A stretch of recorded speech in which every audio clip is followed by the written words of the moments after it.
नमस्कार, स्वागत है आपका। अच्छी खबरों के साथ मैं हूं आपके साथ गुंजन। इस वक्त की सबसे अच्छी खबर यह है कि वर्ल्ड कप में भारत इंग्लैंड मैच भारत के कब्जे में जाता हुआ नजर आ रहा है।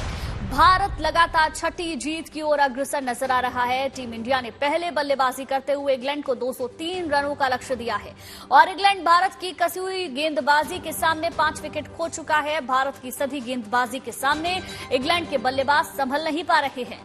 अभी इंग्लैंड 5 विकेट खोकर रन बना चुका है। हालांकि मैच की शुरुआत अच्छी नहीं हुई थी और इन सब के बीच में 5 विकेट खोकर 64 रन अभी तक भारत ने बना लिए हैं।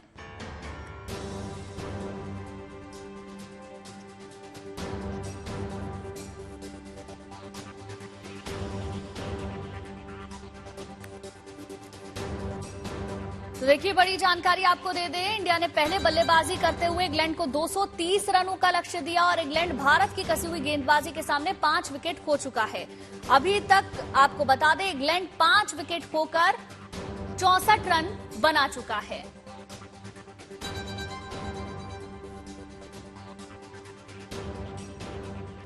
वर्ल्ड कप का खुमार दुनिया भर में है। भारत में भी फैंस पर विश्व कप का बुखार चढ़ा है।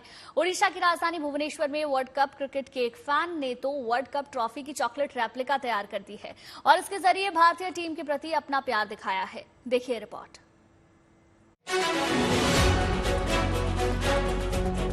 दुनिया पर क्रिकेट वर्ल्ड कप का बुखार चढ़ा है। फैंस अपने अपने तरीके से टीम इंडिया के लिए अपने प्रेम का प्रदर्शन करते हैं। इस बार ओडिशा की राजधानी भुवनेश्वर में एक पेस्ट्री आर्टिस्ट राकेश साहू और उनकी टीम ने वर्ल्ड कप ट्रॉफी की चॉकलेट रेप्लिका बनाकर टीम इंडिया के प्रति अपने प्यार और सद्भाव को दिखाया है। साहू का कहना है कि इंडियन टीम इस ट्रॉफी को जीत कर रहेगी। उन्हें इस रेप्लिका को बनाने में 3 दिन का समय लगा है। बॉल से चॉकलेट का बॉल जो हमने वहाँ पे बनाया, उसको हमने एक मोल्ड होता है, सिलिकॉन का मोल्ड होता है, वो एक ग्लोब शेप का मोल्ड होता है, वो आधा आधा करके होता है। ऐसे नहीं कि आपने एक साथ सिलिकॉन का ग्लोब ले लिया और उसको बना दिया। उसको पहले बॉल बनाना पड़ता है, उसके बाद जो भी आप वर्ल्ड का मैप देख रहे हो उसमें तो उसको ना कार्विंग कर करके उसमें बनाए। इंडिया अनबीटेबल है, था और रहेगा और इस बार वर्ल्ड कप हमारा ही है। साहू और उनकी 8 लोगों की टीम ने एक साथ काम करके ट्रॉफी की इस चॉकलेट रेप्लिका को बनाया है। इसके जरिए वो भारतीय टीम को चीयर करना चाहते थे और टीम के प्रति अपने प्यार को दिखाना चाहते थे। Bureau report, good news today. खबर भारतीय सेना से जुड़ी हुई। भारतीय सेना का एक दल आज कजाकिस्तान के लिए रवाना हुआ, जहां भारतीय सेना के जवान कजाकिस्तानी सेना के साथ एक संयुक्त सैन्य अभ्यास करने जा रही है। कारजिंद 23 के नाम से शुरू होने वाला ये संयुक्त सैन्य अभ्यास 30 अक्टूबर यानी कि कल से शुरू होगा, जिसमें दोनों देशों की सेनाएं एंटी टेररिज्म ऑपरेशन को लेकर अपनी क्षमताओं को विकसित करेंगी।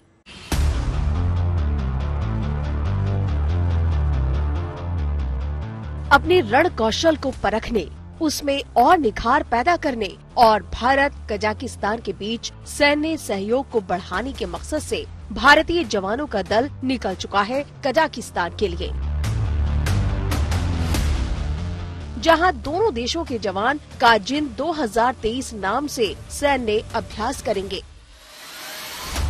30 अक्टूबर से शुरू होने वाला ये युद्धाभ्यास 11 नवंबर तक चलने वाले इस संयुक्त सैन्य अभ्यास में भाग लेने के लिए भारतीय सेना और भारतीय वायु सेना की 120 कर्मियों की टुकड़ी कजाकिस्तान के लिए रवाना हो गई है।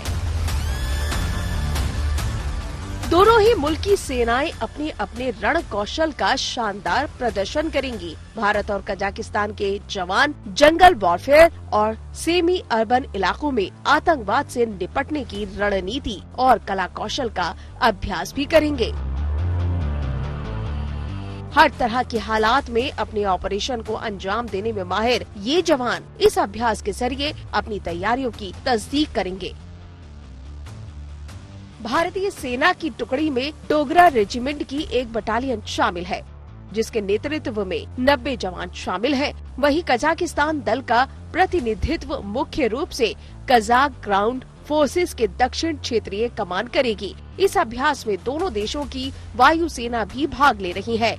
रक्षा मंत्रालय के मुताबिक दोनों देशों की सेनाएं आतंकवाद विरोधी अभियानों के संचालन समेत कई अभ्यास करेंगी, जिसमें छापेमारी, खोज और विनाश संचालन शामिल है।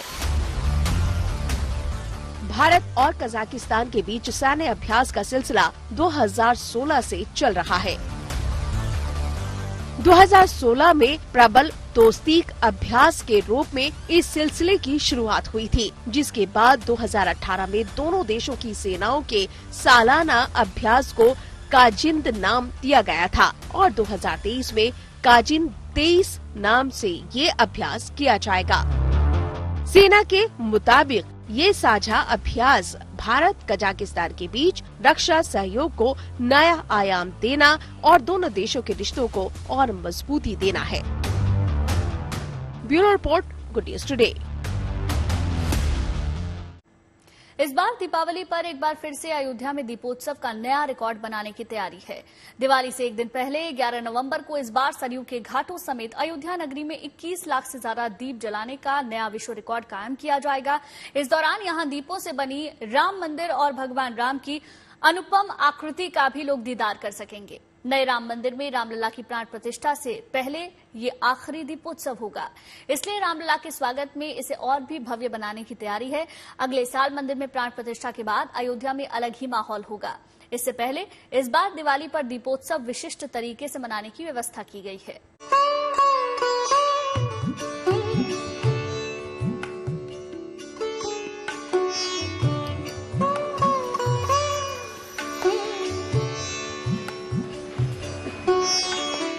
अयोध्या में राम की पैड़ी से लेकर हर घाट पर हजारों दीप जलेंगे। शहर में हर मंदिर में घर घर और चौक चौराहों पर भी दिए जलाए जाएंगे। वैसे तो अयोध्या में हर साल दिवाली पर धूमधाम से दीपोत्सव मनाया जाता है, लेकिन इस साल यहाँ दिवाली बेहद खास होगी, क्योंकि इस बार यहाँ काफी भव्य और दिव्य दीपोत्सव होने जा रहा है। इस बार दिवाली पर अयोध्या में ऐसा समा बंधेगा जिसकी किसी ने कल्पना नहीं की होगी। चूंकि अगले साल 2024 में अयोध्या में बन रहे राम मंदिर में रामलला की प्राण प्रतिष्ठा होने वाली है। भव्य मंदिर में रामलला के विराजमान होने की बेला आने वाली है, तो उससे पहले आ रही दीपावली में इस साल यहाँ दीपोत्सव का नया विश्व रिकॉर्ड बनाने की तैयारी हो रही है। दीपोत्सव के आयोजन की जिम्मेदारी राम मनोहर लोहिया अवध विश्वविद्यालय को दी गई है। जो दीपोत्सव का लक्ष्य निर्धारित किया गया है वो 21 लाख दियों को 51 घाटों पर प्रज्वलित करने का है। इसके सापेक्ष हमारे 25,000 वॉलंटियर्स विश्वविद्यालय के शिक्षक और विद्यार्थीगण मिलके इस कार्य को पूरा करेंगे। खास बात ये भी है कि इस बार जहां एक ओर अयोध्या के घाटों पर 21 लाख दिए जलाकर नया रिकॉर्ड बनाया जाएगा, तो वहीं दूसरी ओर यहां होने वाले दीपोत्सव का स्वरूप भी बेहद मनभावक होगा। यहाँ राम की पैड़ी पर दीपों के जरिए राम मंदिर और श्री राम की अद्भुत आकृति उकेरी जाएगी, जो सबसे खास होगी। एक जो प्रभु श्री राम का मंदिर राम जन्मभूमि बन रहा है उसकी डिजाइन होगी, बीच में प्रभु श्री राम की डिजाइन होगी और उस डिजाइन ये मेन थीम कंसेप्ट इसलिए बनाया गया है कि इस बार राम का मंदिर उसकी प्राण प्रतिष्ठा हो रही है। इसको ध्यान में रखते हुए इस कंसेप्ट को प्रभु श्री राम के कंसेप्ट और मंदिर को दोनों एक साथ लेकर मर्ज किया गया है। राम मनोहर लोहिया अवध विश्वविद्यालय के फाइन आर्ट्स के छात्र दीपोत्सव के लिए राम मंदिर और भगवान राम की आकृति का डिजाइन तैयार कर रहे हैं। जब सरयू के घाट दीपों से सजाए जाएंगे तो राम मंदिर और भगवान श्री राम की अनोखी आकृति उभर कर सामने आएगी। कल्पना कर सकते हैं कि वो नजारा कितना शानदार होगा। दीपोत्सव के उस नजारे को ड्रोन से दिखाने की भी तैयारी की जा रही है। वो दृश्य बहुत ही रोचक और सुंदर होगा और चाहे आप बगल से देखेंगे, सामने से देखेंगे या ड्रोन से देखेंगे तो ये अद्भुत नजारा होगा जो हमारे आराध्य भगवान श्री राम का। नवनिर्मित राम मंदिर के गर्भगृह में रामलला के विराजमान होने के पहले दिवाली आ रही है, तो दीपोत्सव की अहमियत भी काफी बढ़ गई है। लिहाजा ये आयोजन बिना किसी विघ्न बाधा के संपन्न हो जाए, इसके लिए राम की पौड़ी पर विधि विधान से हवन पूजन भी किया गया।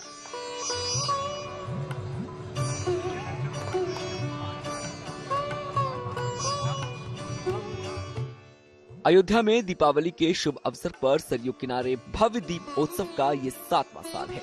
हर साल की तरह इस बार भी यहाँ लाखों दिए जलाकर नया विश्व रिकॉर्ड कायम करने की तैयारी है।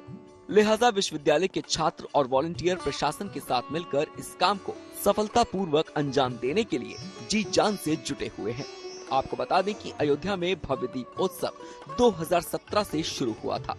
2017 में अयोध्या के घाटों पर 1,87,213 दिए जलाए गए थे। अगले साल 2018 में यहाँ 3,01,152 दीप प्रज्वलित किए गए। 2019 में यहाँ 4,04,026 दिए जलाए गए। तो 2020 में ये संख्या 6,06,569 हो गई। 2021 में अयोध्या के घाटों पर 9,44,000 से ज्यादा दीप जलाए गए और 2022 में 15,76,995 दिए जलाकर नया कीर्तिमान बनाया गया। 2022 में लगातार छठे साल अयोध्या में दीपोत्सव का विश्व record Guinness book of record में दर्ज किया गया और अब इस बार यहाँ और बड़ी संख्या में दीप जलाकर एक और नया रिकॉर्ड बनाने की तैयारी है और इसके साथ एक और खास लक्ष्य भी जुड़ा हुआ है। हर्ष का विषय है हमारे लिए, पूरे इस अयोध्या जनपद के लिए, कि जो दिए हम 21 लाख के लक्ष्य को पूरा करने के लिए 24 लाख दियों को हम प्रज्वलित करेंगे। वो सारे दिए आसपास के गांवों से अयोध्या के सब कलेक्ट किए जा रहे हैं। स्पष्ट है कि अयोध्या में भव्य और दिव्य दीपोत्सव के इस मेगा इवेंट के जरिए इस इलाके के स्थानीय कुम्हारों और छोटे कारोबारियों को फायदा होगा और दिवाली के शुभ अवसर पर उनके घरों में भी खुशियों के दीप जलेंगे। Panveer Singh, Ayodhya, good news today. Ayodhya में राम मंदिर का निर्माण 2025 तक पूरा होने की संभावना है। इससे पहले राम नगरी का कायाकल्प करने की तैयारी है। इसे वर्ल्ड क्लास आध्यात्मिक पर्यटन नगरी के रूप में विकसित करने के लिए बड़े पैमाने पर तैयारियां हो रही हैं। इसी कड़ी में अयोध्या का विस्तार भी किया जाएगा और नई अयोध्या को बसाया जाएगा। कैसे, जानिए इस खास रिपोर्ट में।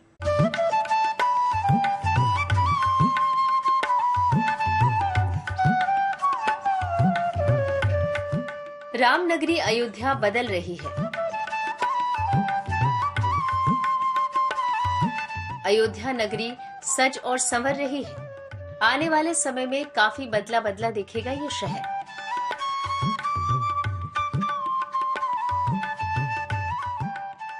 राम मंदिर के निर्माण के काम में तेजी आने और रामलला की प्राण प्रतिष्ठा का समय करीब आने के साथ ही अयोध्या का पूरी तरह कायाकल्प होने जा रहा है। पुरानी अयोध्या में सुविधाएं बढ़ाई जा रही है, तो इसके साथ ही अब नई अयोध्या का निर्माण भी होने जा रहा है। अयोध्या नगरी के पास ही अब नई ग्रीनफील्ड टाउनशिप बनने जा रही है, जिसमें मंदिरों के साथ साथ मठ और आश्रम तो होंगे ही, 5 सितारा होटल और आधुनिक सुविधाएं भी होंगी। नई अयोध्या के विकास की जिम्मेदारी आवास विकास विभाग को दी गई है। इसके प्रोजेक्ट को अयोध्या ग्रीनफील्ड टाउनशिप नाम दिया गया है। नई अयोध्या लखनऊ गोरखपुर राजमार्ग के दोनों किनारों पर 1407 एकड़ जमीन पर बनेगी। राम मंदिर में दर्शन पूजन शुरू होने के बाद अयोध्या में देश के तमाम इलाकों से लोगों की आवाजाही बढ़ेगी, तो कई राज्यों की सरकारों ने भी अयोध्या में अपने गेस्ट हाउस बनाने की इच्छा जाहिर की है। इसके लिए भी जमीन देने की तैयारी है। साथ ही टाउनशिप में गुजरात की गिफ्ट सिटी की तर्ज पर एक ऊंचा टावर भी बनेगा, जहां से श्रद्धालु राम मंदिर का दर्शन कर सकेंगे। नई अयोध्या टाउनशिप के निर्माण के लिए विशेष योजना बनाई गई है, ताकि इसकी पहचान वर्ल्ड क्लास पर्यटन नगरी के तौर पर बन सके और यहाँ देश ही नहीं दुनिया भर से आने वाले सैलानियों को ठहरने और घूमने फिरने में सहूलियत हो। नई टाउनशिप में आवासीय भूखंडों के लिए लगभग 367 एकड़ जमीन तय की गई है, जबकि ग्रुप हाउसिंग के लिए 93 एकड़ जमीन दी जाएगी। मठों और आश्रमों के लिए 55 एकड़ जमीन आवंटित की गई है। पहले चरण में मठों और आश्रमों के लिए 28 भूखंड चिन्हित किए गए हैं। 60 एकड़ जमीन में दूसरे देशों के अतिथि गृह भी बनेंगे। नई टाउनशिप में 128 एकड़ जमीन पर वेयर हाउस और कुटीर उद्योगों के लिए भी दी जाएगी। नई अयोध्या में भीड़ भाड़ से मुक्त माहौल बनाने की योजना है। यहाँ 4 किलोमीटर के दायरे में कृत्रिम झील बनेगी, जिसे सरयू नदी से जोड़ा जाएगा। साथ ही यहाँ हरियाली से भरपूर प्राकृतिक वातावरण का निर्माण किया जाएगा, ताकि रामलला के दर्शन पूजन के लिए आने वाले श्रद्धालु सुकून महसूस कर सकें। सत्यम मिश्र के साथ bureau report, good news today. Ayodhya की तैयारियों के बाद बात कल मनाए जाने वाले गुरु रामदास प्रकाश पर्व की, जिसे मनाने के लिए अमृतसर में सचखंड श्री हरमिंदर साहिब का दरबार फूलों से सजाया जा रहा है और दूर दूर से सजावट के लिए फूल मंगाए गए हैं। कॉर्नेशन, लिलियम, अंचुनियम, गुलशिरी, आर्किड, गुलाब, कमल, गेंदा जैसे फूल शामिल हैं। ये फूल जहाज से मंगाए गए हैं और साथ ही सजावट के लिए इसके साथ 100 कारीगर भी आए हैं। 11 साल से सेवा कर रही मुंबई की संगत लगाकर सचखंड श्री हरमंदिर साहिब को फूलों से सजाने में जुटी है। यहाँ सेवा करने वाले श्रद्धालु मानते हैं कि यहाँ सेवा का मौका मिलना सौभाग्य की बात है। हर साल में सेवा करने का मतलब हो रहा है, कैसा लग रहा है? हाँ, बहुत अच्छा लग रहा है हमारा। पहली बार आया हूँ मैं, तो बहुत अच्छा लग रहा है मुझे। ਦੀ ਸੇਵਾ ਹੈਗੀ ਇਹ ਸਾਡੇ ਪਰਿਵਾਰ ਨੂੰ ਤੇ ਸਾਰੀ ਬੰਬੇ ਦੀ ਜਿਹੜੀ ਸੰਗਤ ਹੈਗੀ ਅਸੀਂ ਸਾਰੀ ਮਿਲ ਕੇ ਕਰਨੇ ਆ ਤੇ ਸਾਨੂੰ 15 ਸਾਲ ਹੋ ਗਏ ਇਹ ਸੇਵਾ ਨਿਭਾਉਂਦੇ ਆ ਜੀ। ਹਰ ਸਾਲ ਸਾਨੂੰ ਗੁਰੂ ਰਾਮਦਾਸ ਜੀ ਟਿਕਟਾਂ ਭੇਜਦੇ ਨੇ ਤੇ ਅਸੀਂ ਇੱਥੇ ਸੇਵਾ ਕਰਨੇ ਆ। ਅਸੀਂ ਬੜੀ ਕਿਸਮਤ ਵਾਲੇ ਆ, ਗੁਰੂ ਰਾਮਦਾਸ ਜੀ ਨੇ ਸਾਡੇ ਉੱਤੇ ਤਰਸ ਖਾਦਾ है। यानी कल 30 अक्टूबर को गुरु रामदास प्रकाश पर्व मनाया जाएगा। श्रद्धालु उत्साह और श्रद्धा से इसे मनाने को लेकर सजावट में जुटे हैं और फूलों से श्री हरमंदिर साहिब का दरबार सज रहा है। अमृतसर से अमित शर्मा के साथ गुड न्यूज टुडे। और अब कहानी अपनों की तलाश की। स्विट्जरलैंड से एक बेटी अपने माँ बाप की तलाश में हिंदुस्तान पहुंची। वो सालों से अपने असली माँ बाप को ढूंढ रही है। उसे स्विट्जरलैंड के एक नागरिक ने गोद ले लिया था और अब वो अपनों से मिलना चाहती है। कमाटीपुरा में उसकी तलाश को एक सिरा मिला है और अब ये खोज अपने परिजनों के मिलने पर ही पूरी होगी।